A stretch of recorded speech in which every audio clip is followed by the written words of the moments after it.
I heard my son plotting to steal everything I owned while I pretended to sleep in a cruise ship cabin he'd paid for. The voices came through the thin wall like knives, calm, measured, surgical. Seraphine's voice had that clipped efficiency she used when ordering wine or firing housekeepers. Edison's had the apologetic tremor he'd mastered as a child when caught lying about homework.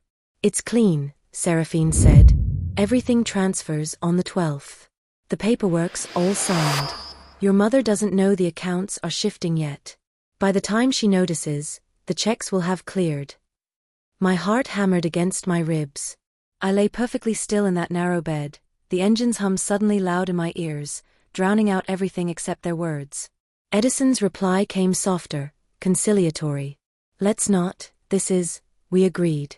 She needed to go away, but this is for her own good, Seraphine. Would you stay silent if you overheard your own child planning your financial ruin, or would you confront them immediately? Drop your answer in the comments. For her good." Seraphine laughed, and the sound hung in the air like broken glass. "Edison, darling, it's for ours. The condo paperwork is in a trust. Once the trustee signs, the assets move. The holiday cruise was the perfect idea, you pushed for it, so it looks like mercy. And while she's at sea, we sign the deed as power of attorney. Old people forget. The banks will." Hi viewers, kindly tell us where you're watching from and what time it is. Warm welcome to the family. Enjoy the story. My hands went numb. Not from cold, but from recognition. Those words, power of attorney, trustee, transfer, they weren't abstract legal terms anymore. They were weapons pointed directly at everything I'd built across 68 years of overtime shifts, coupon clipping, and careful saving. The small condo by the coast. The modest investments my mother left me. The independence I'd earned $1 at a time. They thought I was some helpless old woman who'd sign away her dignity without noticing. They were wrong. I kept my breathing steady, shallow, the way you do when you're pretending to sleep but your mind is racing through possibilities. Their footsteps moved past my door. I heard Edison's nervous laugh, the kind he'd made as a teenager when he knew he'd crossed a line but hoped charm would save him. I heard Seraphine's heels click away down the corridor, confident and sharp. The ship rocked gently. Somewhere above deck, people were laughing over cocktails and sunset photographs. Down here, in this narrow cabin with its pressed white sheets and generic seascape painting, I was learning that my only child had become a stranger. But here's what Edison and his glossy wife didn't understand about me: I'd spent a lifetime being underestimated. Single mother in a world that preferred married ones. Older woman in a society that stopped seeing you after 50. I'd learned to be quiet not because I was weak, but because quiet people see everything. And I'd learned to be careful. To document. To plan. To keep records in places no one thought to look. I sat up slowly after their voices faded completely. The digital clock on the nightstand read 11:47 p.m. The 12th, that's when Seraphine said the transfer would happen. Today was the 8th. I had 4 days. 4 days to prove I was nobody's fool. My hands stopped shaking.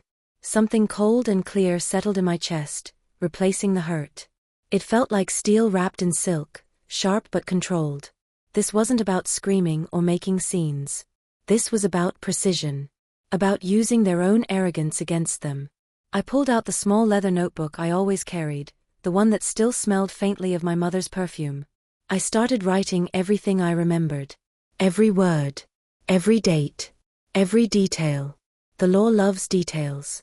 The law loves proof. And I'd just been handed both. Edison had kissed my forehead 3 days ago when dropping me off at the port. He'd said, "Relax, Mom. You deserve this." His eyes had been warm, or maybe I just wanted them to be. Seraphine had hugged me, her expensive perfume overwhelming. "We'll take care of everything while you're gone," she'd promised. They'd meant it differently than I'd understood. I thought about the power of attorney form I'd signed months ago when I had the flu.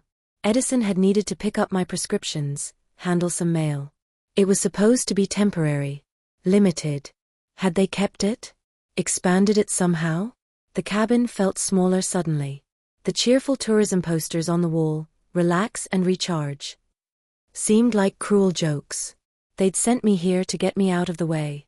To make their theft look like kindness. I stood and walked to the small porthole window. The ocean stretched out black and endless under a sliver of moon. Most people would see that darkness and feel lost. I saw it and felt focused. Because here's what I knew that they didn't. I had copies of everything important locked in a safety deposit box they knew nothing about. I had a lawyer who'd helped me draft documents after my mother died, a sharp-eyed woman who didn't suffer fools. I had neighbors who actually liked me, not just tolerated me. I had, most importantly, a mind that hadn't gone soft despite what my age might suggest to people who measure worth in smooth skin and fast reflexes. Quiet justice doesn't announce itself. It doesn't post on social media or call the local news. It moves carefully, documents thoroughly, and strikes precisely when the moment is right. I returned to my bed and lay down, but sleep was impossible. Instead, I planned. Step by step. Call by call. Form by form. I mentally mapped out every move I'd need to make the second I got off this ship. The anger was there, hot and bitter beneath my breastbone, but I wouldn't let it control me. Anger makes mistakes. Anger shouts when it should whisper. I needed to be cold water, not fire. I needed to be the tide that rises so slowly you don't notice until you're drowning. By the time pale light crept through the porthole, I'd filled 6 pages in my notebook. I'd outlined a strategy that would make them regret ever thinking their mother was an easy mark. I dressed carefully that morning. Put on the flowered blouse Edison had complimented last Christmas. Fixed my white hair in its usual soft wave. Applied lipstick in a shade called Rose Petal that made me look grandmotherly and harmless. At breakfast, I smiled at strangers and complimented the coffee. I chatted with a woman collecting souvenir spoons from every port. I laughed at appropriate moments during the cruise director's announcements. Inside, I was counting hours until I could go home and begin dismantling my son's comfortable little plan piece by piece. Because they'd made one fatal mistake, they'd assumed my silence meant acceptance. They'd assumed wrong. And before this was over, they'd understand exactly what it cost to betray someone who'd spent decades learning patience. I wasn't always the white-haired woman plotting revenge on a cruise ship. There was a time when Edison was 3 years old and his favorite game was holding my hand while jumping off the porch steps. "Catch me, Mama," he'd yell, and I always did. Every single time. My arms never failed him, not once. His father left when Edison was 18 months old. Walked out on a Tuesday morning with a duffel bag and a woman from his office. Left behind a note that said he needed to find himself. He found himself in Colorado with someone who didn't have stretch marks or a baby keeping her up at night. I found myself working 2 jobs. Mornings, I answered phones at a dentist's office where the receptionist before me had stolen from petty cash. They watched me carefully at first, counting every dollar twice. I let them watch. I had nothing to hide and everything to prove. Evenings, I cleaned offices downtown. The kind of work that makes your knees ache and your hands crack from chemicals, but it paid cash and didn't ask questions. Edison grew up in thrift store clothes that I washed until they were soft. He ate meals I stretched with rice and beans, creativity born from necessity. We didn't have cable television or family vacations, but we had a library card and a park 2 blocks away. I taught him to read before kindergarten. Helped him with math homework at the kitchen table while my dinner grew cold. Drove him to Boy Scouts in a car that needed duct tape on the passenger seat. I showed up to every school event, sometimes still wearing my cleaning company uniform because there wasn't time to change. Have you ever sacrificed everything for someone, only to have them forget what you gave up? Tell us in the comments. When Edison got his first job at 16, bagging groceries, he came home and kissed my forehead at midnight. "I'm going to take care of you someday, Mom," he promised. His eyes were bright with teenage certainty. I believed him because mothers are programmed to believe their children, even when evidence suggests otherwise. College was community college first, then a state university on scholarships and loans I co-signed. He graduated with honors. Got a job at a marketing firm. Met Seraphine at a company retreat.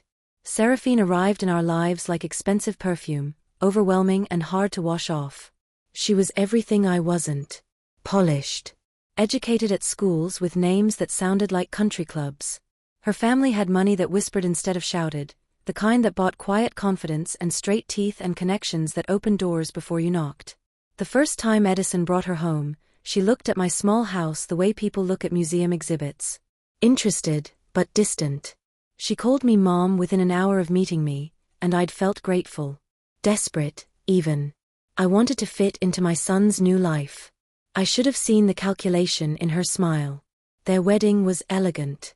Small, they said, though it cost more than I'd earned in 2 years. I wore a dress from Macy's sale rack and felt proud I could afford it without borrowing. Seraphine's mother wore something that probably cost more than my car. During the reception, Seraphine's father asked what I did for a living. When I mentioned the dental office, he nodded politely and changed the subject. I was wallpaper in their world. Functional, but not worth discussing. Edison changed after the marriage. Not dramatically, nobody wakes up one day as a different person. It was gradual, like water wearing down stone. The phone calls became shorter. The visits less frequent. His eyes started sliding past me in family photos, focusing on Seraphine or his phone or something just beyond my shoulder. He stopped asking about my life and started managing it. Mom, are you sure you should be driving at night? This when I was 62 and had perfect vision. Mom, let me handle your taxes. It's complicated. It wasn't. I'd been doing them for 40 years. Mom, have you thought about what happens if you get sick? We should talk about planning. Planning. That word should have been my first warning. 3 years ago, I got the flu. The bad kind that left me weak and foggy-headed. Edison came over with soup and concern. He also came with papers. Just temporary, he'd explained, setting the power of attorney form on my kitchen table. So I can pick up your prescriptions, handle your mail if you're too sick. Just until you're better. The notary was his friend from the gym. Nice young man who chatted about the weather while I signed. My hand shook from fever. The signature looked wobbly, uncertain. Not like my usual careful script. I signed because I trusted my son. Because mothers are taught that doubting your children is a moral failure. That signature was now being used to steal my home. The red flags had been there, scattered like breadcrumbs. Seraphine's comments about how big my little house was for just one person. Edison's suggestions that I should simplify my finances. The way they'd started talking about retirement communities with names like Sunset Acres and Golden Years Village, places where old people went to be warehoused out of sight. I'd ignored the flags because I wanted to believe in my son. Because admitting your child sees you as an obstacle is like swallowing broken glass. But on that cruise ship, listening to them plot, the glass had already gone down. Now I was just deciding what to do with the bleeding. I thought about the boy who'd jumped off porch steps trusting I'd catch him. Somewhere between then and now, he'd learned to see me as something to manage rather than someone who mattered. Seraphine had taught him that, or maybe just revealed what was already there. Either way, the man planning to forge documents while I floated on an ocean wasn't the boy I'd raised. Or maybe he was, and I'd been too close to see it. The cruise ended on a Sunday. Edison picked me up at the port with Seraphine in the passenger seat. They were matching sunglasses and comfortable silence, the kind couples develop when they've made plans together. How was it? Edison asked, loading my small suitcase into their spotless SUV. Relaxing, I lied, watching his face for cracks in the Seraphine turned around from the front seat. You look rested, Agnes. The ocean agrees with you. I smiled back. It taught me a lot. Neither of them caught the edge in my voice. They were too busy congratulating themselves on their cleverness. They drove me home, helped carry my bag to the door, kissed my cheeks. Edison held my shoulders and looked into my eyes. I'm glad you went, Mom. You needed that. I needed a lot of things. A son who didn't see me as an asset to liquidate was near the top of the list. After they left, I stood in my living room and looked at everything they were trying to take. The couch I'd saved 6 months to buy. The bookshelf I'd assembled myself, cursing the instructions. The kitchen where I'd taught Edison to crack eggs without getting shell in the bowl. This wasn't just property. This was proof I'd survived. Proof I'd built something despite starting with nothing. They thought they could erase that with paperwork and convenience. I pulled out my leather notebook and started making calls. Performance. There were none. He was genuinely pleased with himself, proud even. He thought he'd done something kind. The lawyer's office smelled like old books and coffee that had been sitting too long. Margaret Chun had handled my mother's estate 7 years ago. She was 71 now, sharp as the creases in her pants, With gray hair she wore short and no-nonsense. Her office was above a bakery on 3rd Street, the kind of place you'd walk past without noticing unless you knew what you were looking for. I knew what I was looking for. Agnes, she said, gesturing to the chair across from her desk. No pretense, no small talk. I'd always liked that about her. You sounded urgent on the phone. I pulled out my notebook and slid it across the desk. My son is trying to steal my property using a power of attorney I signed when I had the flu 3 years ago. Margaret's eyebrows rose slightly. She opened the notebook and started reading. Her expression didn't change, but I saw her jaw tighten. After 5 minutes, she looked up. You overheard this conversation? Every word. And you're certain about the dates? The 12th. Positive. That gives us 4 days. Well, 2 now. Margaret leaned back in her chair. It creaked like it had stories to tell. Powers of attorney are tricky. They're designed to help people, but they get abused more than anyone wants to admit. If he's using a document you signed for limited purposes and expanding it without your knowledge, that's fraud. The word landed heavy between us. Fraud. My son, the fraudster. Can we stop it? I asked. Depends on several things. Do you have the original power of attorney document? No. Edison kept it. Said he'd file it properly. Margaret made a note. We'll need to get a copy from wherever it's filed. Usually the county clerk's office. Meanwhile, you need to do 3 things immediately. First, write a letter to your bank stating you're revoking any power of attorney Edison has. Second, request copies of all recent transactions. Third, she paused, meeting my eyes. You need to be prepared for this to get ugly. Family cases always do. It's already ugly, I said. I'm just making it official. Would you hire a lawyer against your own child if you discovered they were stealing from you? Drop your answer below. That afternoon, I went to my bank. First National had been my bank for 30 years. I knew the tellers by name, brought them cookies at Christmas, asked about their kids. That goodwill was about to pay dividends. The manager, Robert Patterson, was a soft-spoken man in his 50s who'd helped me set up my savings account when he was just a junior associate. He listened while I explained the situation, his face growing more serious with each sentence. Mrs. Holloway, I'm going to be honest with you. If there's a valid power of attorney on file, and if the transactions were conducted properly, the bank has limited ability to reverse them after the fact. I understand, I said. But I want to make sure nothing else happens while we sort this out. Can you flag my accounts? He nodded slowly. I can put a hold on any large transactions pending verification. But Agnes, you should know, there was a request submitted yesterday to transfer funds from your savings to a new account. It's in processing. My stomach dropped. How much? $48,000. The number hit me like a physical blow. 48,000. That was most of my savings. The money I'd accumulated from decades of overtime, careful investing, skipped vacations, and meals stretched thin. Stop it, I said, and my voice came out harder than I intended. Whatever you have to do, stop that transfer. Robert picked up his phone. Let me call our legal department. I sat in his office for an hour while he made calls, sent emails, and pulled up documents on his computer. Through the glass wall, I watched regular people doing regular banking. Depositing checks, withdrawing cash for groceries, living lives where their children didn't rob them blind. Finally, Robert hung up and turned to me. We've frozen the transfer pending investigation. But Agnes, there's something you need to see. He turned his computer screen toward me. There, in neat digital letters, was the power of attorney document. Dated 3 years ago. Signed in my shaky, flu-ridden handwriting. Notarized by Edison's gym friend. But there was something wrong with it. Look at Section 7, Robert said, pointing. I leaned closer. Section 7 outlined the scope of authority granted. It was supposed to be limited, prescriptions, mail, basic tasks. But this version said something different. It granted Edison full financial authority. The power to buy, sell or transfer any property I owned.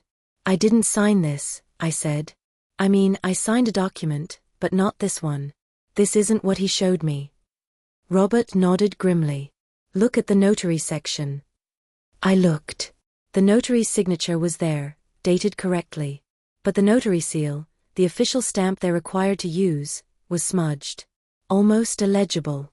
And the notary number was missing entirely. That's a procedural error, Robert said. A notary is required to include their commission number on all documents.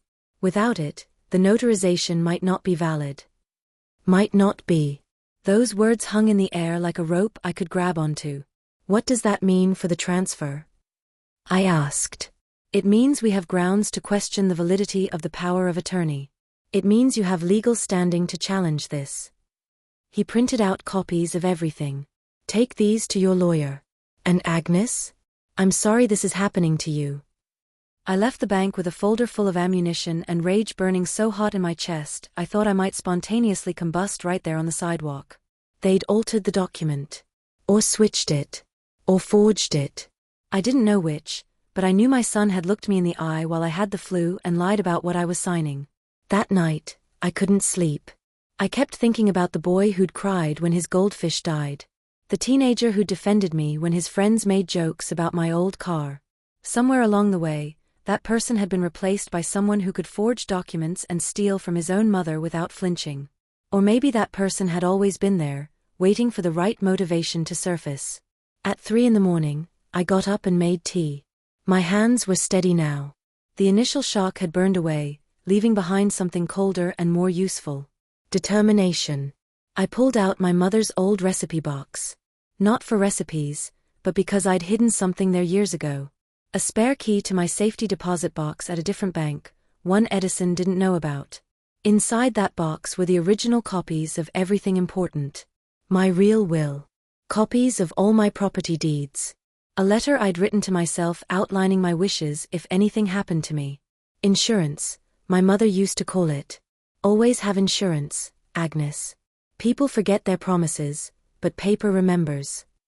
The next morning, Margaret called. I got the county records. You need to see this.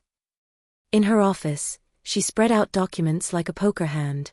The power of attorney on file with the county matches what the bank has. Full financial authority. But look at this. She pulled out another paper. This is the notary's log from that day. By law, notaries are required to keep detailed records of every document they notarize. I looked at the log entry. It listed the date, my name, and limited power of attorney for medical and mail purposes. That's what I signed, I said. Medical and mail. Right. Which means somewhere between the notary's office and the county filing, the document was altered. Or replaced entirely with a forged version using your real signature. Can we prove that? Margaret smiled, but it wasn't a happy smile. It was the smile of someone who'd seen this movie before and knew how it ended. We can try. But it's going to take time, and it's going to require proving intent to defraud. That means depositions, possibly criminal charges if the prosecutor thinks there's a case. I don't care about time, I said. I care about stopping them. Then here's what we do. We file an emergency petition with the court to void the power of attorney based on fraud and procedural errors. We request an immediate hearing. And we send a cease and desist letter to Edison and Seraphine informing them that any further transactions will be considered theft. How long until the hearing? If we're lucky, a week. Maybe 2. I thought about Edison and Seraphine, probably sitting in their expensive house right now, planning what they'd do with my money. Maybe looking at vacation homes or new cars. Spending money they'd stolen while I slept on a cruise ship they'd sent me on specifically to get me out of the way. The rage came back, hot and sharp. But underneath it was something else. Hurt. The kind that doesn't heal because it comes from betrayal by someone you trusted completely. File everything, I told Margaret. I want them to know I'm not going quietly. That afternoon, I did something I hadn't done in years. I drove to Edison's house unannounced. It was a beautiful house in a neighborhood where the lawns were maintained by professionals, and the cars in the driveways cost more than my first home. Seraphine answered the door in yoga pants that probably cost more than my grocery budget. Agnes, she said, and I could see her calculating whether to be welcoming or annoyed. This is a surprise. Is Edison home? He's in a meeting. Can I help you with something? I looked at her carefully. At the expensive highlights in her hair, the manicured nails, the watch that glinted gold in the afternoon light. All of it funded by Edison's job, sure, but I wondered how much of their lifestyle was built on the assumption that my money would eventually be theirs. I went to the bank yesterday, I said pleasantly. They told me something interesting about a transfer request. Seraphine's face didn't change, but something flickered in her eyes. I don't know what you're talking about. $48,000. Ring any bells? Agnes, if there's been some kind of banking error. It's not an error, I said, my voice still pleasant, still calm. It's theft. And I've hired a lawyer. Now her face changed. The practiced smile disappeared. You hired a lawyer? Against your own son? Against whoever is trying to steal from me. If that's my son, then yes. Seraphine's hand tightened on the doorframe. You're making a mistake. Edison was trying to help you. You're getting older, you're forgetful. I'm not forgetful, I said, and let the steel show in my voice for the first time. I remember everything. Including a conversation I overheard on a cruise ship about power of attorney and transfers, and how old people forget. The color drained from her face.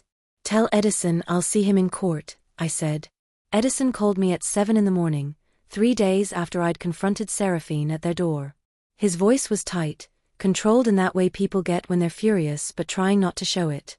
Mom, we need to talk.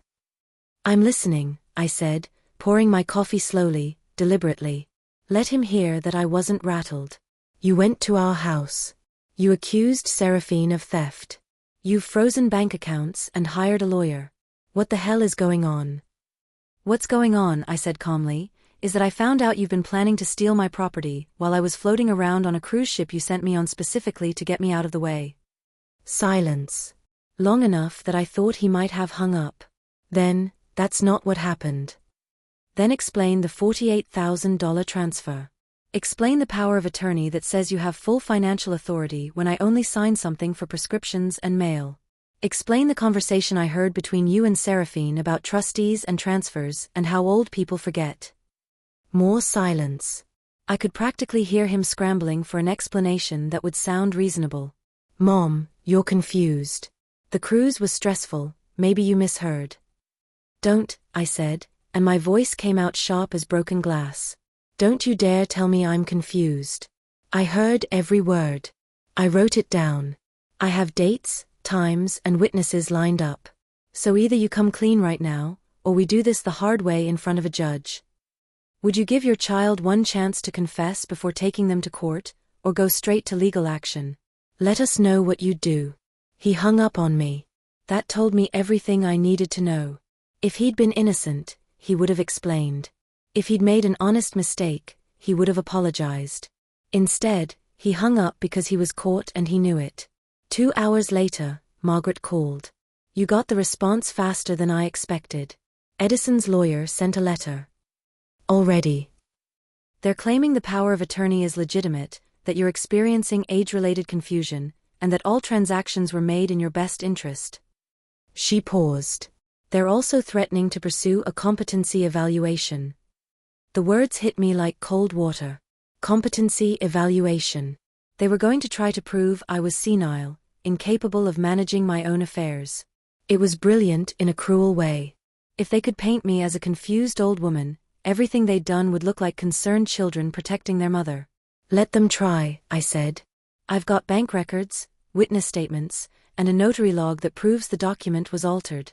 I'm as competent as I was 30 years ago. I know that, Margaret said. But we need to be strategic. They're going to paint this as a family disagreement, you misunderstanding their intentions. We need to prove deliberate fraud. Tell me what you need. Everything. Phone records, emails, text messages. Anyone who might have heard them discussing this. Any evidence of them spending money they shouldn't have had access to. We build a paper trail that shows pattern and intent. I spent the next 2 days becoming a detective in my own life. I went through my phone records and found dozens of calls to contractors I'd never hired. I checked my credit card statements, the ones I still had access to, and found charges at furniture stores, restaurants, vacation rentals. All recent. All unauthorized. They'd been using my accounts like their personal piggy bank for months. The hardest part was accepting how long it had been going on. How many times Edison had called to check on me, while actually checking whether I'd noticed money disappearing. How many dinners where Seraphine had been overly sweet while planning the next withdrawal. But the real breakthrough came from an unexpected source. My neighbor Patricia was a retired accountant who lived 3 houses down. We'd been friendly for years, sharing garden vegetables and occasional coffee. I'd helped her when her husband died, bringing casseroles and sitting with her when the house felt too empty. She knocked on my door on a Thursday afternoon with a manila folder in her hands. "Agnes, I heard through the grapevine you're having some trouble with Edison," she said carefully. And I remembered something that might help.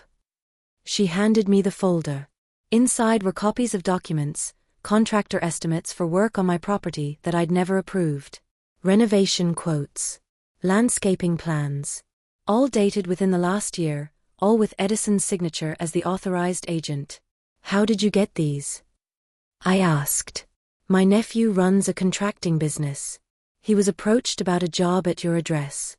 He quoted it, sent the estimate, and got paid half up front. But when he came to start the work, you weren't home and nobody answered. He thought it was odd, kept the paperwork. When he heard what was happening, he gave me copies. The estimate was for $18,000. Work that was never done. Money that went straight into someone's pocket." "Patricia, you just gave me proof of fraud," I said. She squeezed my hand. "Nobody messes with my neighbors.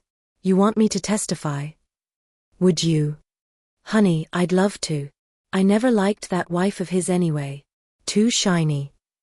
I hugged her right there on my doorstep, this woman who barely knew me but believed me when it mattered. The next morning, I delivered everything to Margaret. She spread it across her desk like pieces of a puzzle, finally showing their picture. "This is good," she said. "This is really good. We've got unauthorized charges, fake contractor payments, and a witness willing to testify. Combined with the notary discrepancy, we've got a strong case for fraud." "When's the hearing?" "Next week. Judge Morrison.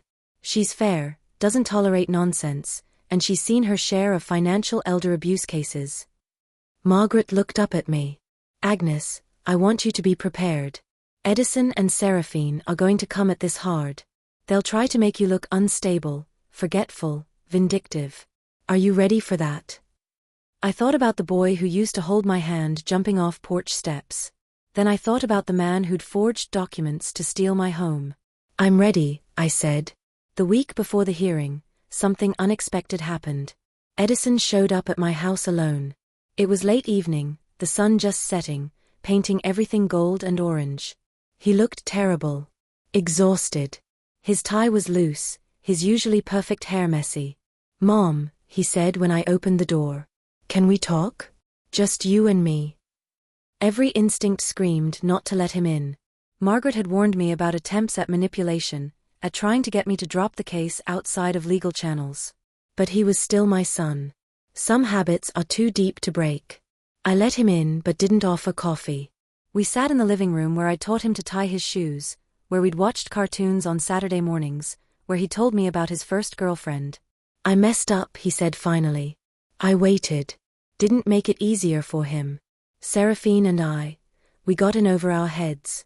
Her family has money, but they're controlling. They wouldn't help us when we needed it. I saw your accounts, saw you weren't spending much, and I thought you wouldn't miss it.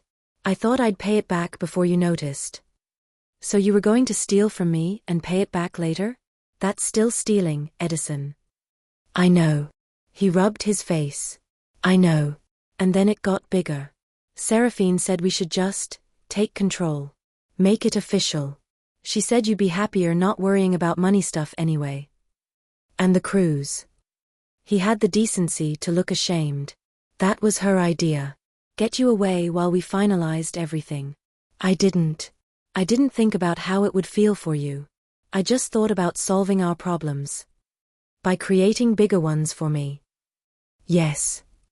He looked at me, and for a second I saw the boy again. "I'm sorry, Mom. I really am. Can we fix this? Can we make this go away without court?" And there it was. The real reason for the visit.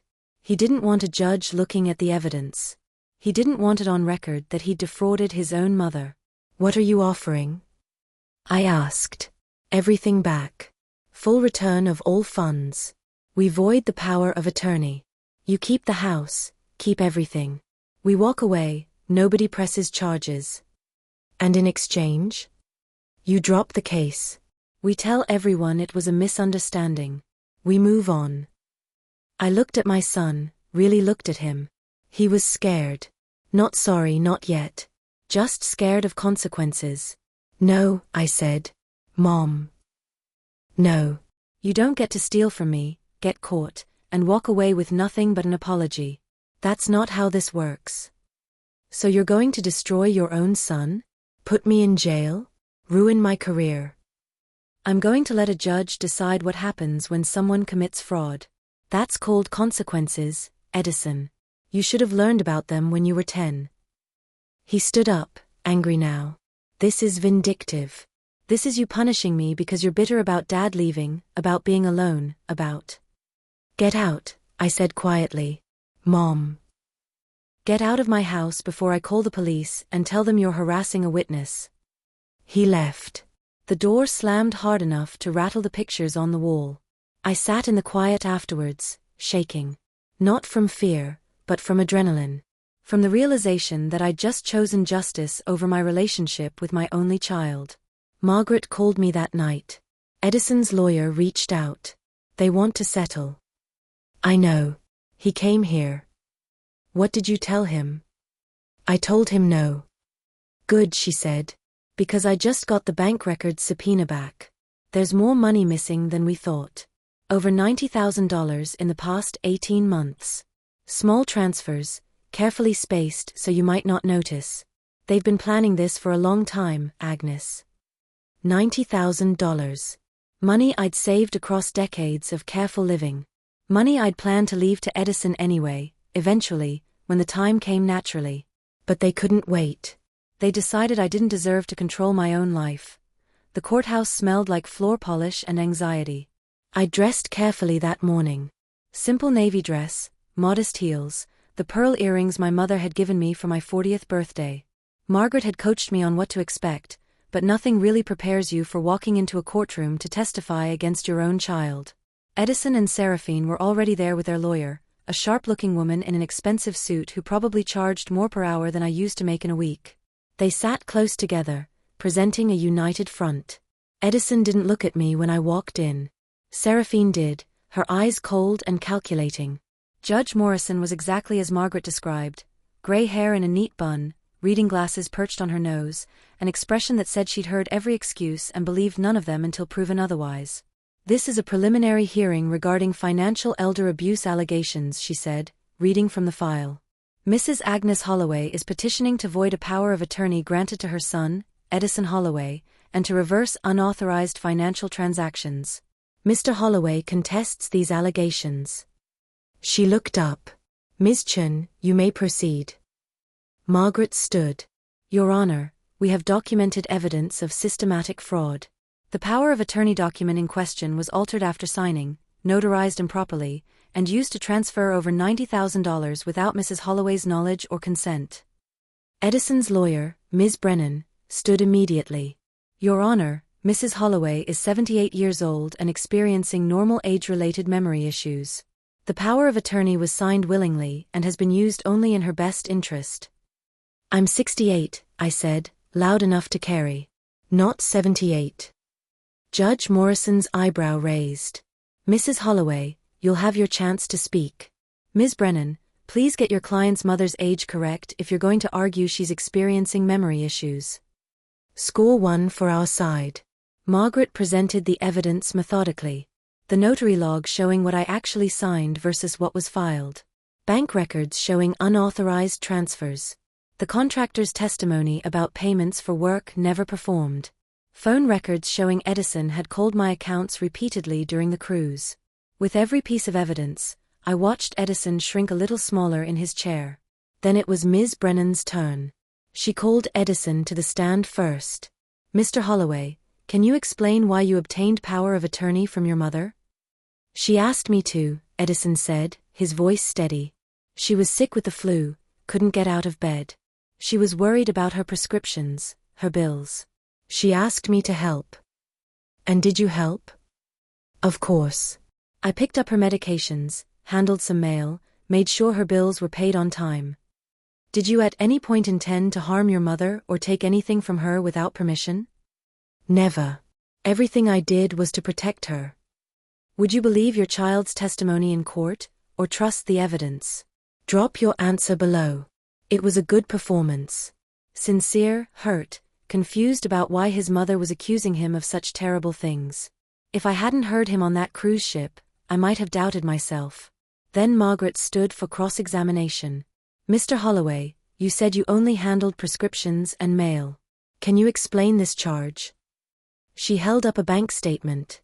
$15,000 paid to Prestige Renovations for work at your mother's address. Edison hesitated. That was for necessary repairs. What repairs? The roof needed work. Some plumbing issues. Strange. Because the contractor testified that no work was ever performed. That you received the payment and the job was never scheduled. Where did that $15,000 go, Mr. Holloway? His face went red. There might have been some confusion about. And this charge? $8,000 to Mountain Vista Resort. Did your mother go on a vacation she doesn't remember? That was a family planning retreat. For Seraphine and me. To discuss how to best care for Mom as she got older. So you used your mother's money to pay for your vacation to discuss taking more of your mother's money? Objection, Ms. Brennan said. Argumentative. Sustained, Judge Morrison said, but she was looking at Edison with increased interest. But I'd like to hear the answer anyway. Mr. Holloway. Edison's composure was cracking. It wasn't like that. We were trying to plan. And can you explain why, during the week your mother was on a cruise, you attempted to transfer $48,000 from her savings account? That was a mistake. A banking error. A banking error that required your electronic signature and password? Mr. Holloway, this court has extensive documentation of authorized transfers, unauthorized charges, and communications between you and your wife discussing how to access your mother's assets while she was out of the way. Would you like to revise your testimony? Edison looked at his lawyer desperately. She stood. Your Honor, my client is clearly distressed. Could we have a brief recess? Judge Morrison checked her watch. 10 minutes. In the hallway, Margaret squeezed my shoulder. You're doing great. He's falling apart up there. I don't feel great, I admitted. I feel like I'm watching my son drown. He jumped in the water himself, Agnes. You're just refusing to sink with him. When we returned, the judge called me to the stand. Ms. Brennan approached me with a sympathetic smile that made my skin crawl. Mrs. Holloway, I understand this is difficult. Can you tell me about your relationship with your son? I raised him alone, I said. His father left when he was 18 months old. I worked 2 jobs to give him a good life. I loved him. I still do. And when you signed the power of attorney, you trusted him? Yes. Because he'd always taken care of you, hadn't he? Been a good son. He was, yes. So isn't it possible that he was continuing to take care of you, and perhaps you misunderstood his intentions? I looked directly at her. I didn't misunderstand standing outside my cruise cabin while my son and his wife discussed how to steal my house. Mrs. Holloway, you were on a moving ship, possibly tired, perhaps the acoustics. I wrote down their conversation word for word immediately after hearing it. Would you like me to recite it? Ms. Brennan glanced at her notes. You seem very certain of events that happened over a week ago. Yet you're asking this court to believe you have perfect memory while simultaneously claiming you were tricked into signing a document 3 years ago. I wasn't tricked. The document was changed after I signed it. The notary's log proves that. Or perhaps you simply don't remember what you signed. At your age, it's perfectly normal to. I'm 68, not senile, I said sharply. I balance my checkbook to the penny. I remember every unauthorized charge on my accounts. I remember my son promising to take care of me, and I remember the exact moment I realized he meant it differently than I thought. Judge Morrison leaned forward. Ms. Brennan, I've heard enough speculation about Mrs. Holloway's mental capacity. The woman clearly knows what she signed and what she didn't. Move on. Ms. Brennan tried a few more questions, but her heart wasn't in it anymore. I was dismissed. The judge called for closing arguments. Margaret laid out the facts cleanly: altered document, unauthorized transfers, witness testimony, pattern of fraud. Ms. Brennan argued family misunderstanding, good intentions, age-related confusion. Judge Morrison removed her glasses and looked at both sides. I'm going to make a preliminary ruling today, with a full written decision to follow. Based on the evidence presented, I find sufficient cause to believe fraud occurred. The power of attorney is temporarily voided pending investigation. All transferred funds are to be frozen immediately. Edison's face went white. Furthermore, the judge continued, I'm ordering both parties to participate in mediation before we proceed to a full trial. This is a family matter, and I'd prefer to see it resolved without destroying what's left of your relationship. But make no mistake, if this goes to trial and I find deliberate fraud, criminal charges will be recommended to the prosecutor's office. She banged her gavel. We're adjourned. In the hallway afterwards, Edison tried to approach me. Margaret stepped between us immediately. No contact, she said firmly. All communication goes through lawyers. Mom, please, Edison said, his voice breaking. I'm sorry. I'm so sorry. Can we just talk? You had chances to talk, I said quietly. You chose to steal instead. Now you get to live with that choice. Seraphine grabbed Edison's arm and pulled him away, her face twisted with anger. I heard her hiss, I told you she'd do this. I told you she was vindictive. I watched them walk away, Edison's shoulders slumped, Seraphine's back rigid with fury. Margaret touched my elbow. You okay? No, I said honestly. But I will be. That night, I sat in my kitchen with a cup of tea and the court papers spread on the table. The house was quiet except for the clock ticking on the wall. Same clock that had ticked through Edison's childhood, through my late husband's absence, through all the years I'd built this life one careful decision at a time. The phone rang. I didn't answer it. It rang again. And again. Finally, I picked up. Mom, it's me. Edison's voice was raw, like he'd been crying. Seraphine left. She packed a bag and left. Said she wasn't going down with me, that this was my mess to fix. I said nothing. She's the one who pushed all of this. The document changes, the transfers, all of it. She said you had more money than you needed, that you'd never notice, that we deserved it because of everything you'd put me through growing up poor. Edison. I know that doesn't excuse it. I know I went along with it. But Mom, I'm losing everything. My wife, my reputation, possibly my job if this goes public. Can we please talk about settling? Please? I closed my eyes. Part of me, the mother part that had rocked him through nightmares and celebrated his every achievement, wanted to fix it. To make it better. To save him from consequences. But the woman who'd spent 68 years learning to protect herself knew better. We'll talk in mediation, I said. With lawyers present. And Edison? If Seraphine pushed you into this, you're still responsible for your choices. Nobody forced you to forge those documents. Nobody forced you to take my money. You decided your comfort was worth more than my dignity. I never meant. Yes, you did. You meant every bit of it. You just didn't mean to get caught. I hung up before he could respond. 3 days later, I got a call from Patricia, my neighbor. Agnes, you need to see this. She'd printed out a social media post. Seraphine had written a long detailed story about being married to a man who defrauded his own mother, how she tried to stop him, how she was heartbroken to discover his betrayal. She painted herself as an innocent victim, Edison as a monster, and me as a tragic figure she tried to protect. It was a masterpiece of manipulation. And it was going viral. The social media post changed everything overnight. Seraphine's performance was Academy Award worthy. She'd posted a carefully filtered photo of herself looking devastated, mascara smeared, holding what appeared to be legal documents. The caption read, "Sometimes the people you love hide monsters you never see." I'm heartbroken to discover my husband has been stealing from his own mother. Agnes, if you're reading this, I'm so sorry. I should have seen the signs.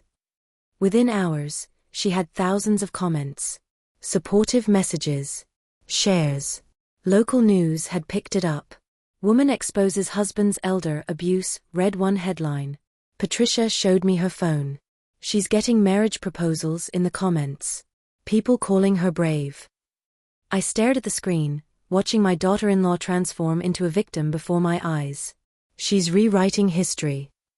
She's covering her tracks, Margaret said when I called her. If this goes to trial, she wants public sympathy. She wants people to believe she had no part in it. But I heard her. On the cruise. She's the one who planned the whole thing. I know. But proving what someone said in a private conversation weeks ago is hard. It's your word against hers, and she's currently winning the public relations battle. Would you defend yourself publicly on social media, or keep quiet and let the courts handle it? Tell us what you'd do. I spent that afternoon reading through the comments on Seraphine's post. They ranged from supportive to vicious. Some people called Edison every name imaginable. Others questioned why I'd taken so long to notice money missing. A few suggested I was being vindictive, that family should forgive family. One comment stuck with me: why didn't she just ask her son what was happening before going nuclear with lawyers? Because asking the person robbing you to please stop doesn't usually work, I wanted to reply. But Margaret had warned me against engaging online. Don't feed the narrative, she'd said. Let her have her moment. We'll destroy her in court with facts. But facts felt far away when the internet had already decided the story. 2 days later, things got worse. A local newspaper columnist wrote an opinion piece titled "The Criminalization of Family Care." It argued that adult children often had to make difficult financial decisions for aging parents, that taking someone to court over what might be a misunderstanding was tearing families apart unnecessarily. The columnist hadn't contacted me for comment. Hadn't asked for my side. Just accepted the narrative that I was an overreacting old woman and Edison was a well-meaning son caught in a legal trap.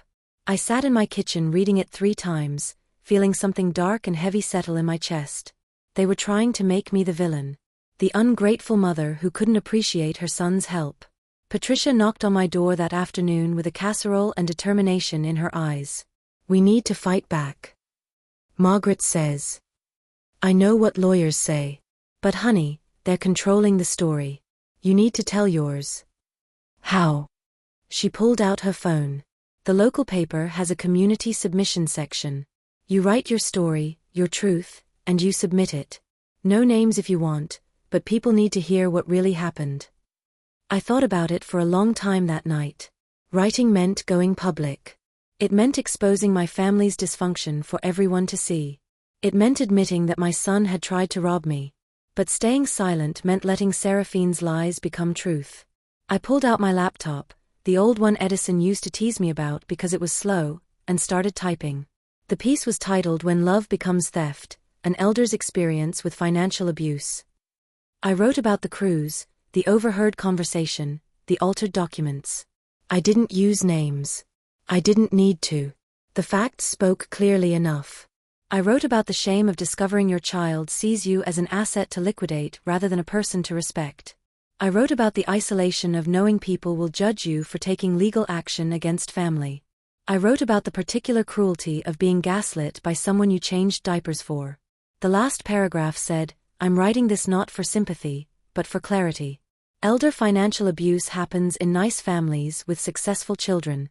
It happens when people decide convenience matters more than dignity. It happens when we teach our children that elderly people are burdens rather than human beings with rights. I'm fighting back not because I'm vindictive, but because I'm still here. And I deserve to be treated like it. I submitted it at 2 a.m. and immediately regretted it. But 3 days later, the paper published it. And everything shifted again. My email flooded with messages. Some were supportive, other elderly people sharing their own stories of financial abuse by family members. Some were hateful, people calling me ungrateful, saying I should forgive and forget. But the ones that mattered were from people who'd been following Seraphine's narrative and now saw cracks in her story. Journalists started asking questions. How had Seraphine not known about the transfers if she and Edison shared finances? Why had she left him so quickly after the court hearing if she was truly innocent? A reporter from the local news station called. "Mrs. Holloway, I'd like to interview you." Margaret advised against it. Media can be unpredictable. They'll edit your words, take things out of context. But I was tired of hiding. Tired of letting other people tell my story. I agreed to the interview. The reporter was a young woman named Jessica Kim, probably in her 30s, with sharp eyes and a recorder that looked like it belonged in a spy movie. She sat in my living room and asked careful questions. "Why did you decide to speak out now?" "Because silence was being used against me. People were deciding I was the problem without knowing what actually happened. Your daughter-in-law claims she knew nothing about the financial transactions." "My daughter-in-law planned them. I heard her discussing the details on the cruise ship they sent me on to get me out of the way." "Can you prove that?" "I have my notes from that conversation. I have bank records showing the transactions happened exactly when she said they would. I have a contractor willing to testify about fake payments. The proof exists." Jessica leaned forward. "This must be devastating. He's your only child." And that's when I felt it, the weight of everything I'd been holding back. The grief of watching your child become someone you don't recognize. The anger at being betrayed by the person you sacrificed everything for. The bone-deep exhaustion of fighting for basic respect. "It is devastating," I said quietly. "But you know what's more devastating? Being erased. Being treated like you don't matter enough to consult about your own life. I didn't raise my son to be a thief. But I also didn't raise him to think he could steal from me and call it love." The interview aired that evening. Jessica had edited it fairly, kept my words intact, included the evidence I'd mentioned. She'd also reached out to Edison and Seraphine for comment. Edison declined. Seraphine's lawyer issued a statement denying all allegations and threatening a defamation lawsuit. "Empty threats," Margaret assured me. "If she sues for defamation, she'll have to prove you lied. Which means discovery. Which means we get access to all her records. She won't risk it." But the public opinion began to turn. Comments on the news station's website were now split. People started questioning Seraphine's sudden departure, her convenient timing, her perfectly curated victim narrative. Someone found old social media posts where Seraphine had complained about Edison's family being deadweight, about how they deserved better than his modest upbringing could provide. Screenshots circulated. Context emerged. The truth, it turned out, had a way of leaking through lies if you gave it enough time. A week later, something unexpected happened. The contractor, the one who'd been paid for work never performed, came forward publicly. He gave an interview to the same reporter, explaining how Seraphine had approached him, asked for an estimate, then paid him half up front with instructions to bill the rest after a certain date and cancel the actual work. "She said it was for tax purposes," he admitted, looking uncomfortable. "I should have known better. I should have questioned it. But the money was good, and I figured it was some rich people accounting thing. I'm sorry I was part of this." His confession was damning. It proved premeditation. It proved Seraphine had orchestrated fake transactions specifically to funnel money from my accounts. Edison called me that night. "No pleasantries this time. You're destroying us. Both of us. Is that what you want?" "I want my money back and my dignity restored. Everything else is your consequence to handle." The contractor's lying. Seraphine never. "Edison, stop. Just stop. I'm tired of the lies. You got caught. You both got caught. Either you come to mediation ready to make actual restitution, or we go to trial and let a jury decide. Those are your options." "Mom." I hung up. Margaret called the next morning with news. Seraphine's lawyer reached out. She wants to settle separately from Edison. What does that mean? It means she's trying to save herself by throwing him under the bus. She's willing to testify that Edison pressured her, that he altered the documents, that she was manipulated into helping him. I sat down hard on my couch. She's lying. She planned the whole thing. I know. But if she testifies against Edison, it strengthens our case against him even if it lets her slip away. It's strategic. I don't want strategy. I want justice. Sometimes they're not the same thing, Agnes. The mediation was scheduled for the following week. Both Edison and Seraphine would be there, with their respective lawyers, trying to negotiate a settlement that would keep them out of criminal court. I spent the days before preparing myself emotionally. This would be the first time I'd sat in a room with both of them since the court hearing. The first time I'd have to look at my son and his wife and negotiate how much my dignity was worth in dollars and cents. Patricia came over the night before with wine and wisdom. Whatever happens tomorrow, you've already won. How? You didn't disappear. They tried to make you invisible, tried to erase you, and you stood up and said, "I'm still here." That's winning. The mediation room was smaller than I expected. Beige walls, a long table, uncomfortable chairs designed to make people want to finish quickly. Edison sat on one side with his lawyer. Seraphine sat separately with hers. I sat with Margaret, my hands folded in my lap, trying to project calm I didn't feel. The mediator was a tired-looking man named Robertson who'd probably seen 100 family destructions play out in this room. He explained the process, the rules, the goal of reaching agreement without trial. Then he asked Edison to speak first. My son looked terrible. He'd lost weight, his suit hung loose on his shoulders, and there were shadows under his eyes I'd never seen before. When he spoke, his voice was hoarse. "I'm sorry, Mom. I'm so sorry. I made terrible choices. I let Seraphine convince me that. It doesn't matter. There's no excuse. I took your money. I altered documents. I planned to take your house. And I'm sorry." It was the apology I'd wanted. Too late, but there. "What are you offering?" Margaret asked. "All business." Edison's lawyer slid papers across the table. Full restitution of all transferred funds, plus interest. A formal void of the power of attorney. A written apology. And Mr. Holloway will attend court-ordered education about financial elder abuse. "Criminal charges?" Margaret asked. "We request no charges be filed. My client is willing to accept all financial consequences in exchange for avoiding prosecution." I looked at my son. Really looked at him. This broken man who used to be a boy who trusted me to catch him. "What about her?" I asked, nodding towards Seraphine. Seraphine's lawyer spoke up. "My client maintains she was misled by Mr. Holloway about the nature of the financial arrangements. However, in the interest of resolution, she's willing to return any personal benefit received and contribute to restitution." "She's lying," I said flatly. "I heard her plan this." "That's her word against yours," the lawyer replied smoothly. "Not anymore," Margaret said, pulling out her phone. "Because we have this." She played an audio file. It was from the cruise ship. I'd recorded their conversation on my phone after hearing it, thinking it might be useful. The quality was poor, muffled through the wall, but you could hear voices. You could hear Seraphine's clipped tones discussing trustees and transfers. The room went silent. Seraphine's face drained of color. You can't use that. That's a legal recording." "It's a one-party consent state," Margaret said calmly. And Mrs. Holloway was party to a conversation happening in a public hallway outside her cabin. "Perfectly admissible." Seraphine's lawyer whispered urgently to her. Edison stared at the table. The mediator made notes. "Let's take a 15-minute break," the mediator said. In the hallway, Margaret grinned. "That recording just changed everything."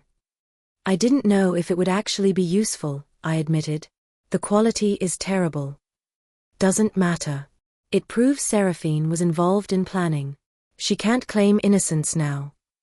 When we reconvened, the energy had shifted.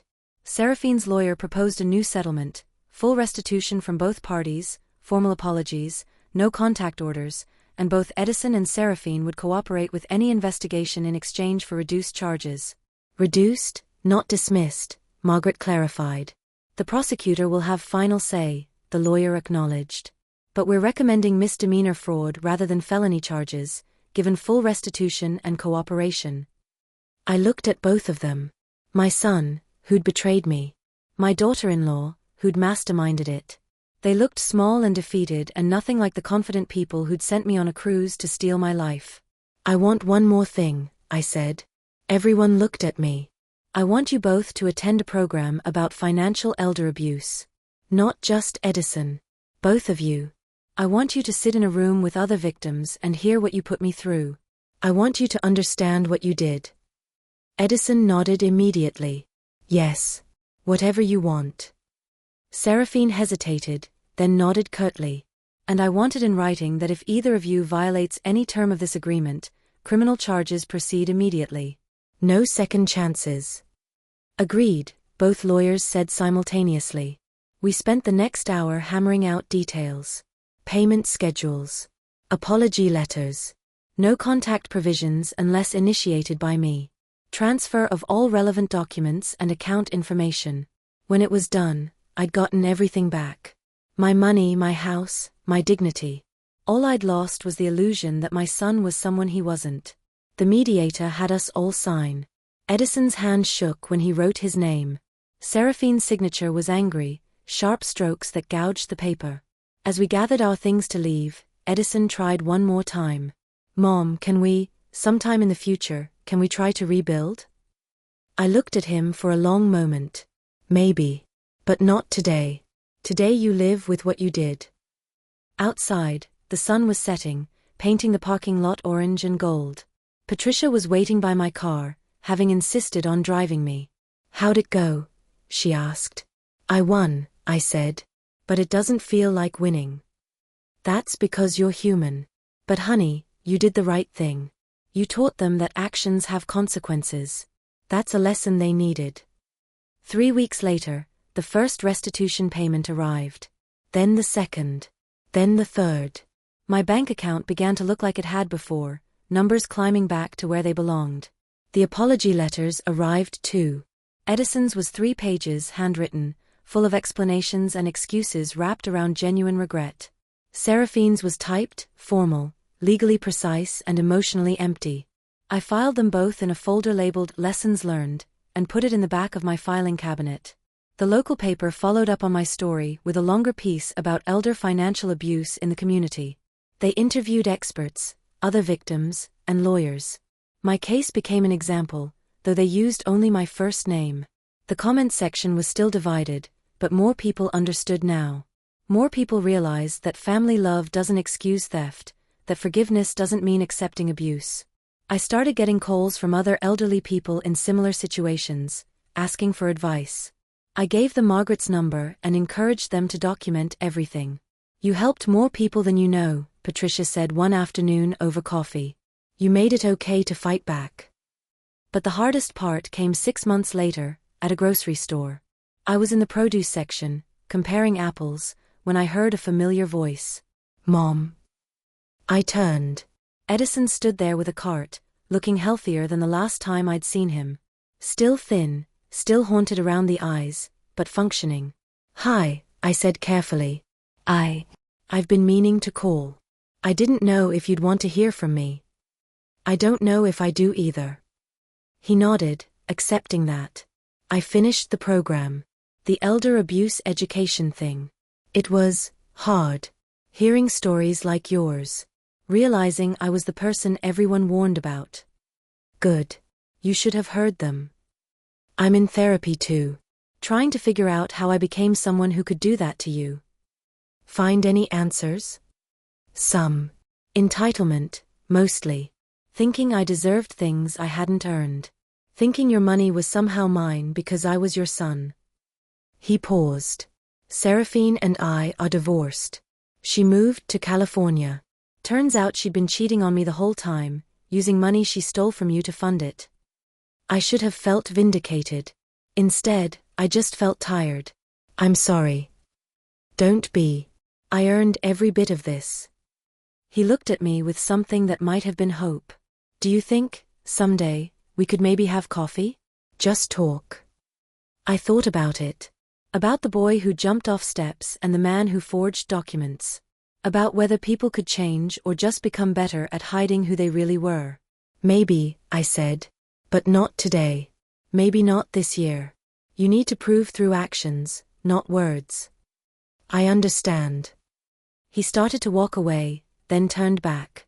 For what it's worth, I'm proud of you. For fighting back. For not letting us get away with it. I needed someone to stop me, and you did. I watched him leave, pushing his cart toward the checkout, shoulders still carrying the weight of what he'd done. Patricia found me still standing there 10 minutes later. You okay? I saw Edison. And I don't know. Maybe someday we'll figure out how to be family again. But right now, I'm okay with the distance. That's healthy, she said. Come on, I'm making dinner. You're not eating alone tonight. That evening, sitting in Patricia's kitchen with good food and better company, I realized something. I'd started this journey thinking revenge was the point. Getting my money back, proving them wrong, making them hurt the way they'd hurt me. But somewhere along the way, it had become about something else entirely. It had become about refusing to disappear. The phone call came on a Tuesday morning while I was watering my garden. Mrs. Holloway, this is Detective Sarah Martinez with the Financial Crimes Unit. I'd like to talk to you about your case. My heart jumped. The settlement had been finalized, restitution was being paid, I'd thought we were done. Is something wrong? Not wrong, exactly. But we've been investigating your son and daughter-in-law's activities, and we found something concerning. Can I come by? She arrived an hour later, a no-nonsense woman in her 40s with a badge and a folder thick with papers. We sat in my living room, the same room where this had all started to unravel months ago. Mrs. Holloway, in the course of our investigation, we discovered that you weren't their only victim. The words hung in the air like smoke. What? Detective Martinez opened her folder. We found evidence that Seraphine Holloway, now Seraphine Fontaine again, ran a similar scheme with her previous boyfriend 5 years ago. Elderly parent, power of attorney, unauthorized transfers. That case was settled quietly out of court. I felt cold. She did this before? Yes. And we found 2 other families who may have been targeted. We're still investigating, but it appears your daughter-in-law has a pattern. She finds men with elderly parents who have assets, marries them, gains access to the family finances, and orchestrates these transfers. Edison didn't know? We don't think so.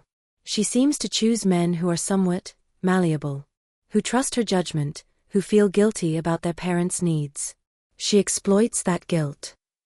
I thought about Edison, how he'd changed after marrying Seraphine, how she gradually isolated him from me, making him feel like caring for me was a burden instead of a privilege. What does this mean for my case? I asked. It means we're recommending the prosecutor pursue felony charges against Seraphine. Pattern of fraud, multiple victims, predatory behavior.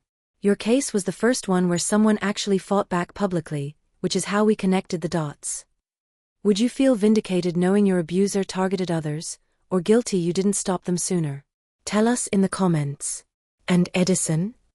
Your son appears to have been manipulated, though he's still responsible for his actions. The prosecutor is likely to accept the misdemeanor plea agreement based on his cooperation. But Seraphine is looking at serious time. After the detective left, I sat in stunned silence. I'd thought this was about my family's dysfunction, about my son's greed. But it was bigger than that. Seraphine was a predator, and Edison had been her tool as much as her accomplice. It didn't excuse what he'd done, but it reframed it. I called Margaret. Did you know about the other victims? I suspected, she admitted.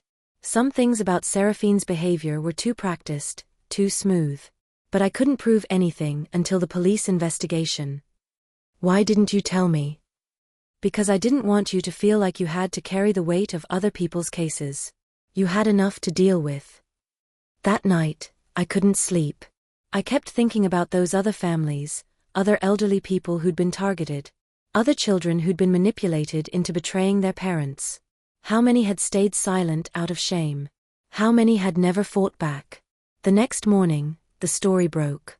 Local news ran a piece. Serial fraudster targeted multiple elderly victims through family connections. They interviewed the detective, showed photographs of Seraphine, though they blurred her face, and mentioned my case as the one that had cracked it open. My phone rang constantly. Reporters wanting interviews. Other victims wanting to talk. Organizations fighting elder abuse wanting me to speak at events. I said yes to the last one. 3 weeks later, I stood in front of 70 people at a community center and told my story. Not the sanitized version, not the one that made me look strong throughout. The real story, where I was scared and hurt and doubted myself constantly. I spent weeks wondering if I was overreacting, I told them. If maybe I should just forgive and forget. If taking my own son to court made me a bad mother. An elderly woman in the front row nodded, tears in her eyes. But here's what I learned: forgiveness doesn't mean accepting abuse. Love doesn't mean letting someone steal from you. And being a good parent sometimes means teaching hard lessons, even when it breaks your heart. After the talk, people lined up to speak with me. Some shared their stories. Some asked for advice. One woman, probably in her 70s, gripped my hand tight and said, "Thank you for fighting. It made me brave enough to fight too." That's when I understood what Patricia had meant about winning. This wasn't about the money I'd gotten back or the settlement I'd forced. It was about refusing to be silent, and in that refusal, giving other people permission to speak up too. The prosecutor's office kept me updated on Seraphine's case. She'd been arrested, tried to flee to California, and was caught at the airport. Her lawyer was negotiating, but the evidence was overwhelming. Multiple victims, pattern of behavior, documented fraud. Edison testified against her. I didn't attend that trial. Margaret went and reported back. He was honest, she said. Told them how she'd manipulated him, showed texts where she'd pressured him, explained how she'd set everything up. But he also took responsibility for his own choices. How did she react? She glared at him the whole time. Like she couldn't believe he'd betrayed her after everything she'd done for him. Margaret laughed bitterly. The irony was completely lost on her. Seraphine was convicted on 4 counts of financial fraud. The judge sentenced her to 3 years in prison and ordered restitution to all victims. She'd serve at least 18 months. When I heard the news, I felt something unexpected: pity. Not for what she was going through, but for what she'd become. Someone so empty inside that she could only fill herself up by taking from others. Edison sent me a letter after the trial. It was shorter than his apology letter, more honest. "Mom, I know I don't deserve your forgiveness. I know I betrayed you in the worst way possible. But I need you to know that testifying against Seraphine was the first time in years I felt like myself again. Like the person you raised me to be. I'm not asking for anything. I just wanted you to know I'm trying to be better." I filed the letter with the others, but kept this one on top. 6 months after Seraphine's sentencing, I got a call from a producer at a national news show. They wanted to do a segment on elder financial abuse, using my case as the centerpiece. "I don't want to be famous for being a victim," I told them. "You wouldn't be," the producer said. "You'd be showing people how to fight back. How to protect themselves. How to know the warning signs." I thought about it for a week, then agreed. The interview was strange. Bright lights, makeup, someone telling me where to look and how to sit. But when they asked me questions, I forgot about the cameras and just told the truth. "What would you say to other elderly people who suspect financial abuse?" the interviewer asked. The courtroom was packed on the day of the final hearing. Not for Edison, his case had been settled months ago. This was for the civil suits filed by Seraphine's other victims, and I'd been asked to testify since my case had opened the investigation that uncovered everyone else. Judge Morrison presided again. She recognized me when I walked in, gave me a small nod. Respect, maybe. Or just acknowledgement that we'd been here before. 3 other families sat in the gallery. An elderly man whose daughter-in-law had stolen his veterans' benefits. A woman in her 70s who'd lost her late husband's life insurance to her son's girlfriend. A couple in their 80s who'd been convinced to sign over their home. All of them had been targeted by Seraphine or by people she'd connected with.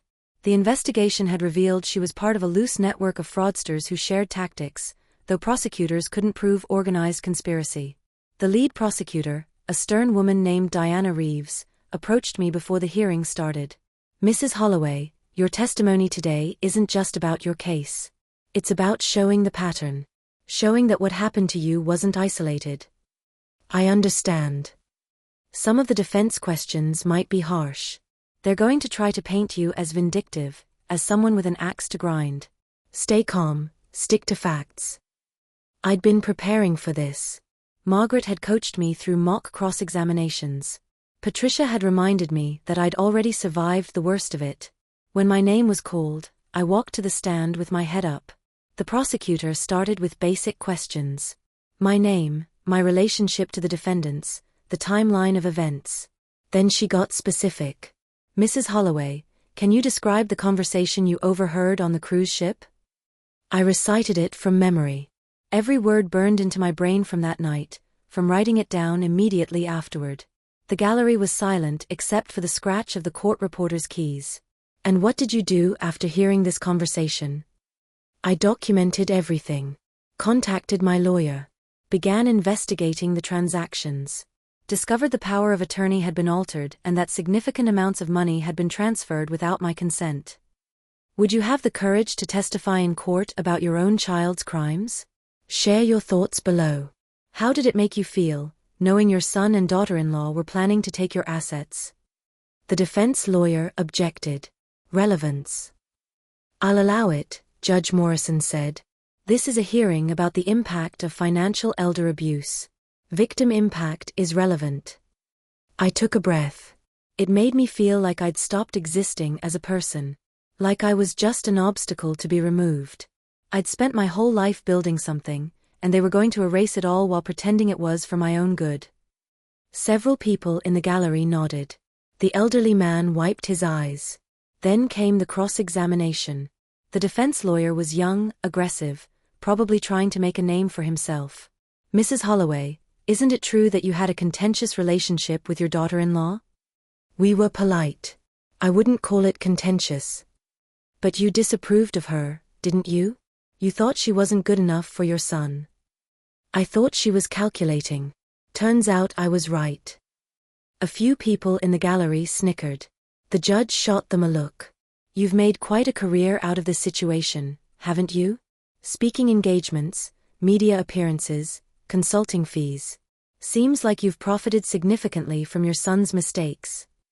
Margaret stood immediately. Objection. Mrs. Holloway's advocacy work is not on trial here. Sustained. Counsel, stick to relevant questioning. But the lawyer pressed on. Isn't it true that you're financially better off now than before all this happened? Between the restitution and your media appearances. I'm financially back to where I was before my money was stolen, I said calmly. The speaking I do is volunteer work. I don't charge families for advice.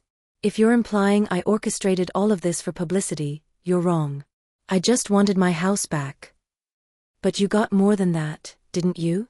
You got revenge. I got justice. There's a difference. The lawyer tried a few more attacks, but I'd been through worse. I'd sat in a mediation room with my son and the woman who'd manipulated him. This was nothing. When I was dismissed, I walked past the other victims. The elderly man reached out and squeezed my hand. Thank you, he whispered. The hearing lasted 3 days. Other victims testified. Financial experts explained the schemes. Edison testified again, explaining how Seraphine had operated, what tactics she'd used, how she'd made it seem reasonable at every step. On the 3rd day, Judge Morrison delivered her ruling. The civil cases were decided in favor of all the victims. Full restitution plus damages. Seraphine's assets would be seized and distributed. If she ever got out of prison, she'd be paying off debt for the rest of her life. Outside the courthouse, reporters swarmed. Cameras flashed. Microphones appeared in my face. Mrs. Holloway, how does it feel to finally get justice? It feels necessary, I said. But it doesn't erase what happened. It doesn't give back the time we spent fighting, or heal the relationships that were damaged. What message do you have for other elder abuse victims? That you're not alone. That what's happening to you is real, even if people try to gaslight you into thinking it's not. That there are resources, lawyers, organizations that will help. And that speaking up is hard, but staying silent is harder. Do you have any message for your son? I paused. The camera lenses focused. The reporters leaned in. I hope he becomes the person he's trying to be, I said finally. I hope he learns from this. And I hope other adult children see this and realize that elder abuse isn't something that happens in other families. It happens in good families who stop seeing their elderly parents as people. That soundbite played on every local news station that night. A week later, I got a letter from the veteran whose daughter-in-law had stolen from him. His handwriting was shaky but readable. Dear Mrs. Holloway, I never thought I'd be brave enough to report what happened to me. I was ashamed. I thought it meant I was weak, that I'd failed as a father. But watching you fight gave me strength. My benefits are being restored. My daughter-in-law is being prosecuted. My son is getting counseling. None of this would have happened if you hadn't spoken up first. Thank you for being brave when I couldn't be. Semper Fi, Harold Thompson. I cried reading that letter. Real, messy tears that came from somewhere deep. Because this connection, this impact, was what all the pain had been for. Margaret framed the letter and put it in her office. Motivation, she said. For when I have clients who think fighting isn't worth it. My coffee meetings with Edison became regular. Once a month, then twice. We didn't talk about the past every time. Sometimes we just talked about books, or the weather, or politics. Normal things. He was working a new job, something in non-profit management. Pays less, he admitted, but it feels more honest. How's therapy going? Hard. Good, but hard. I'm learning a lot about myself. Not all of it pleasant. That's growth, I said. One afternoon, 6 months after our first coffee, he brought something with him. A small wooden box, handmade and clumsy. I made this, he said, setting it on the table between us. In a woodworking class I'm taking. It's terrible, I know it's terrible, but I wanted you to have it. I opened it. Inside was a note in his handwriting, for all the things worth saving. I remember you keeping important papers in that old recipe box, he said. The one that smelled like grandma. I thought maybe you could use a new one. One without bad memories attached. It was the most thoughtful gift he'd given me in years. Thank you, I said, and meant it. I know I can't undo what I did, Edison continued. I know I broke something between us that might never fully heal. But I want to try. If you'll let me. I am letting you, I pointed out. We're here, aren't we? Yeah, but I mean more. Family dinners again. Holidays. Me being part of your life in a real way, not just coffee once a month. I thought about it. About what forgiveness meant. About whether you could rebuild trust after it had been shattered so completely. Not yet, I said finally. But maybe someday. Keep showing up, Edison. Keep doing the work. Keep being honest. And we'll see. He nodded, looking disappointed but understanding. That's fair. 3 months later, on Thanksgiving, I invited him to dinner. Just him and me and Patricia, who become more like family than most of my actual relatives. Edison brought flowers and wine and stood awkwardly in my kitchen. Where do you want me? Chopping vegetables, I said, handing him a knife and cutting board. You remember how? I think I can manage. We cooked together the way we used to when he was young. Patricia told terrible jokes. Edison laughed at them. I corrected his knife technique and he pretended to be offended. For a few hours, it felt almost normal. Almost like the years of betrayal had never happened. Almost. When he left that night, he hugged me. Thank you, Mom, for giving me another chance. Don't waste it, I said. I won't. I watched him drive away, his taillights disappearing down the street, and wondered if we'd ever get all the way back to what we'd been. Probably not. But maybe we could build something new. Something different but still real. Patricia came up beside me. You did good today. We'll see. He's trying, but trying isn't the same as changing. No, but it's a start. That Christmas, I got cards from 4 of the other victims. They'd formed a support group, met monthly to talk about their experiences and healing. They asked if I'd join them. I did. Sitting in a circle with other elderly people who'd been betrayed by family, I realized something profound. This wasn't just my story anymore. It had become part of a larger narrative about how society treats the elderly, about how vulnerability gets exploited, about how speaking up matters. One woman, Sarah, was 92. Her grandson had stolen her Social Security for 2 years. I blamed myself, she said. Thought I was stupid for not noticing sooner. You're not stupid, I told her. You trusted someone you loved. That's not stupidity. That's being human. But I should have known. No. They should have been trustworthy. The failure is theirs, not yours. She cried. We all cried a little. Then we talked about practical things, how to protect yourself, what warning signs to watch for, which lawyers and agencies actually helped. It became my mission, in a way I never expected. Not revenge, not even justice anymore. Just protection. Just trying to make sure fewer people went through what we had. The Elders Defense Network offered me a part-time paid position. We want you to train our advocates, they said. Teach them what you learned, how you fought back, what resources helped. I accepted. At 70 years old, I started what felt like a new career. Traveling to conferences, speaking to lawyers and social workers, training family members to spot abuse. My calendar filled with purpose. Edison came to one of my talks. Sat in the back, listened to me describe what he'd done without naming him. Afterward, he approached me carefully. That was hard to hear, he admitted. It was hard to live through. I know. But I'm glad you're doing this. Glad something good came from something terrible. It doesn't excuse what happened. No. But it matters anyway. We were finding our way, slowly. Not back to what we'd been, but toward something new. Something built on honesty instead of obligation. One afternoon, working in my garden, I realized I was happy. Not in spite of everything that had happened, but somehow because of it. The betrayal had forced me to find strength I didn't know I had. The fight had connected me with people I'd never have met. The speaking out had given me purpose beyond just existing. I'd spent my whole life being quiet, being careful, being small enough to fit into other people's expectations. The cruise ship, the overheard conversation, the legal battle, it had all forced me to be loud. To take up space. To matter. And now I couldn't imagine going back. Thank you.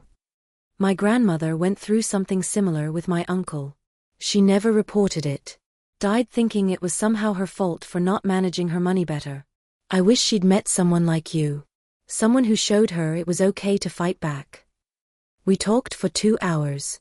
About teaching, about families, about Edison's therapy progress.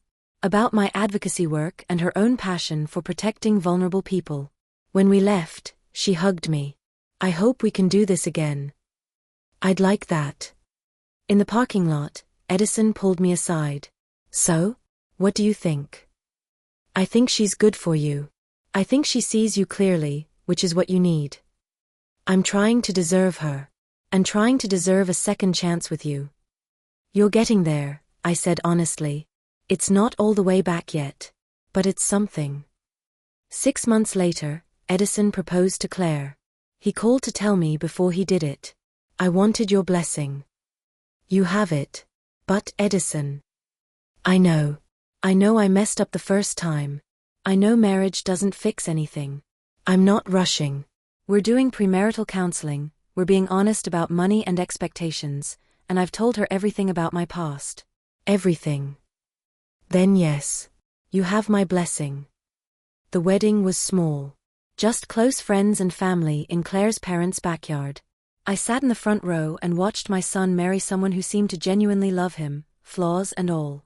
During the reception, Claire approached me. I wanted to ask you something. Of course. Edison and I have been talking about the future. About kids, eventually. And about making sure we do better than the generation before us. She took a breath. Would you be willing to be involved? As a grandmother, I mean. I know the relationship is still rebuilding, but I think having you in our children's lives would be important. I felt tears start.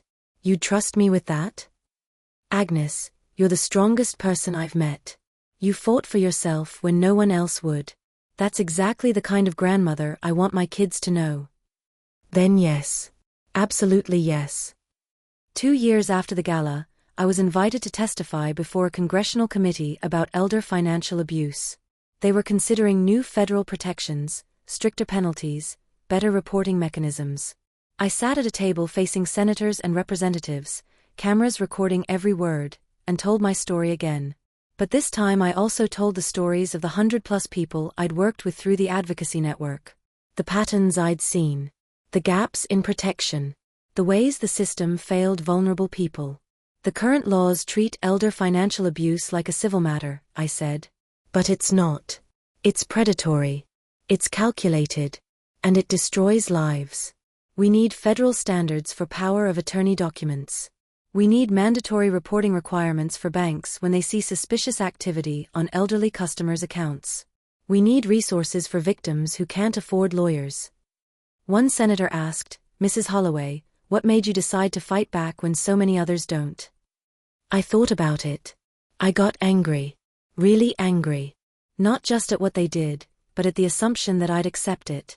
That I'd be too embarrassed or too confused or too scared to make noise. I decided my dignity was worth fighting for, even if it cost me my relationship with my son. And did it? Cost you that relationship? Almost. But we're rebuilding. Slowly.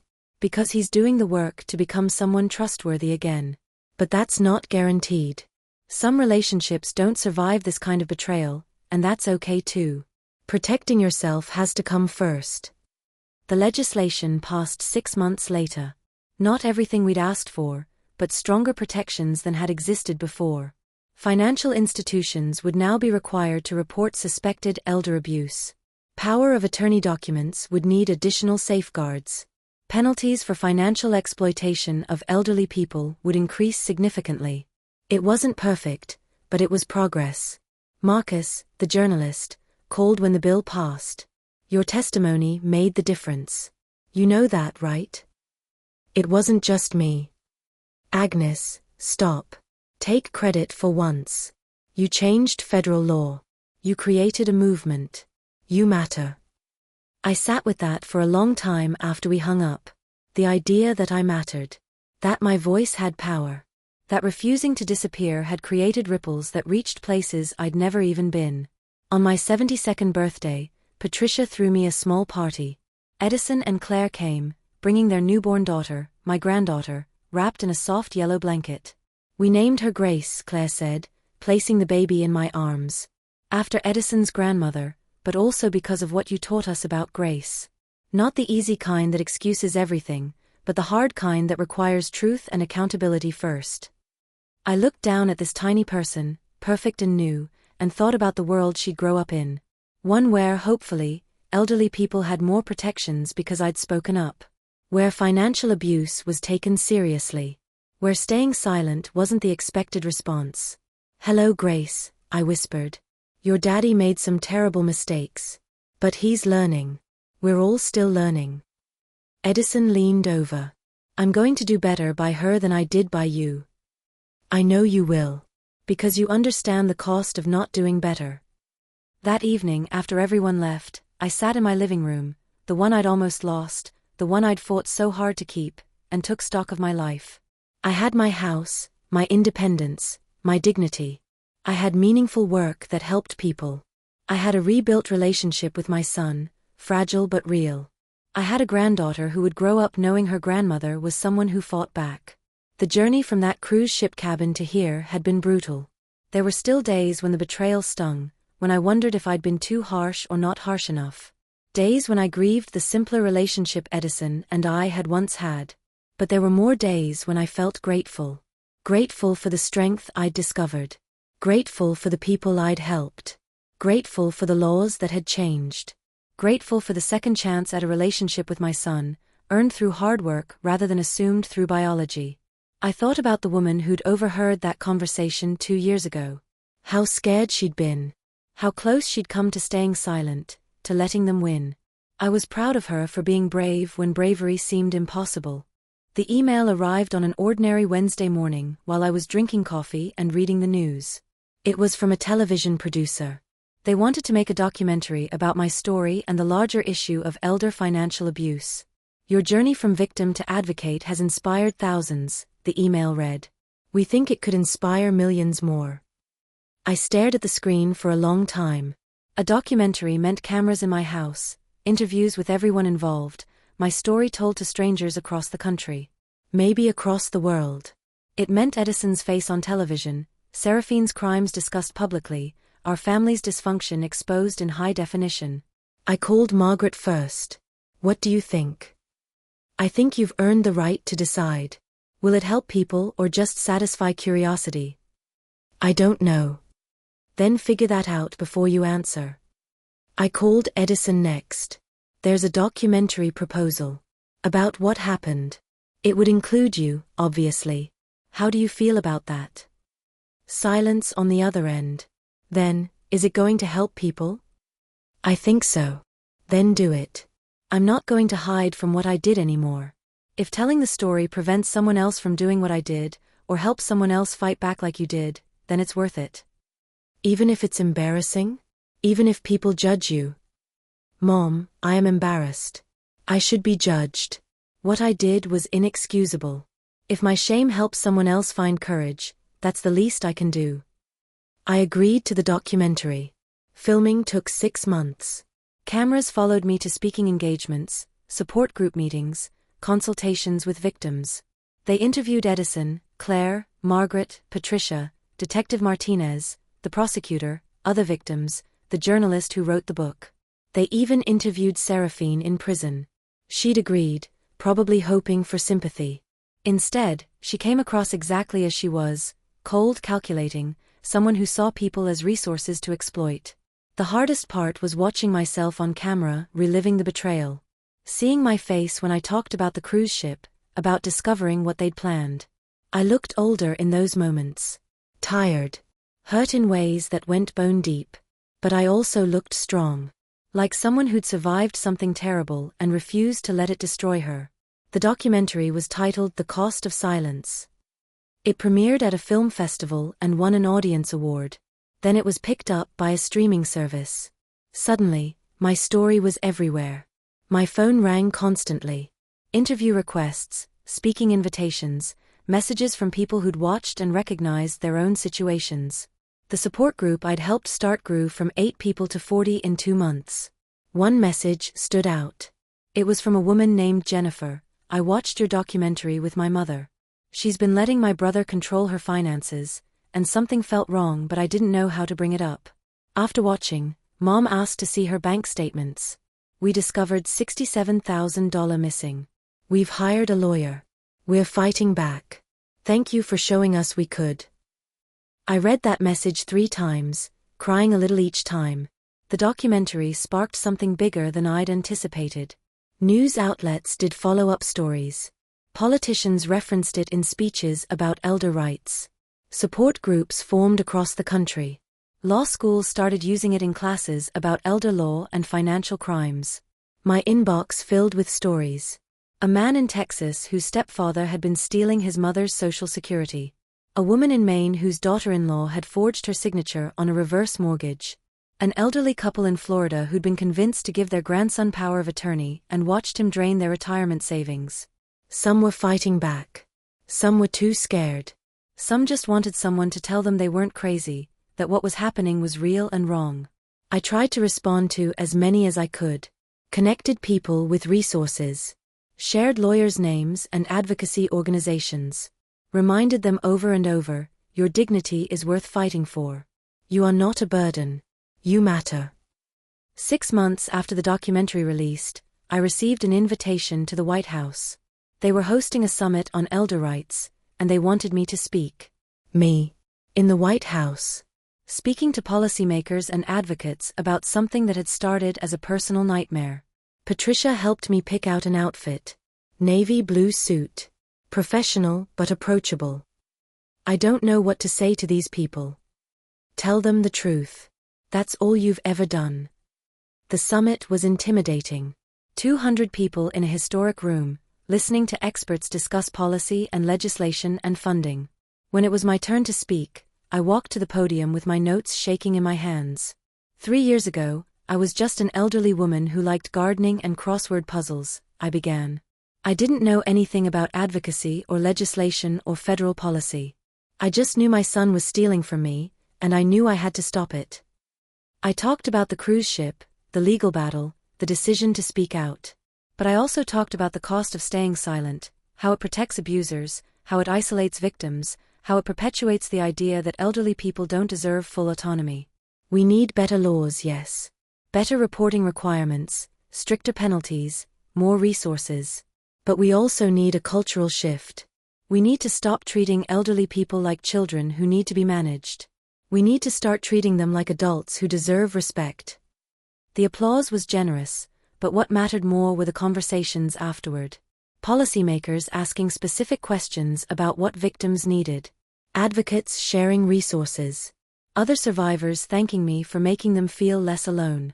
That evening, back in my hotel room, I video called Edison and Claire. Grace was 8 months old now, babbling and grabbing at everything. "How was it?" Edison asked. "Surreal." I spoke at the White House, Edison. Your mother, who used to clean offices at night, spoke at the White House. "You've always been remarkable, Mom. The world just took a while to notice." Claire adjusted the camera so I could see Grace better. "We're proud of you, Agnes. What you've built from something so painful, it's incredible." After we hung up, I sat by the hotel window looking out at the monuments lit up against the night sky. I thought about the path that had brought me here. The betrayal that had nearly destroyed me. The decision to fight back instead of disappear. The accidental advocacy that had become my purpose. I thought about all the people who'd reached out, who'd found courage in my story. The legislation that had changed. The lives that had been protected because I'd refused to stay silent. And I thought about Edison. About forgiveness that wasn't cheap or easy but earned through consistent action. About how he showed up now, to therapy, to parenting classes, to our monthly coffee dates. About how he'd become someone who acknowledged harm instead of minimizing it. We'd never fully recover what we'd lost. The easy trust, the uncomplicated love, that was gone. But we were building something new. Something more honest, if less comfortable. My phone buzzed. A text from Patricia. "Saw you on the news. You were magnificent. Come home safe. I'm making dinner." Home. My little house with its cinnamon-scented kitchen and the bedroom window that caught the sunrise. The house I'd almost lost. The house that represented everything I'd fought for. I was 73 now. Older than I'd been when this started, but somehow more alive. More purposeful. More myself than I'd ever been. The next morning, flying home, I drafted an email to the streaming service that had aired the documentary. They'd asked if I'd be interested in doing a follow-up series, profiling other elder abuse survivors and their fights for justice. I wrote, "Yes. Let's amplify more voices. Let's show people that fighting back is possible. Let's make silence the exception, not the rule."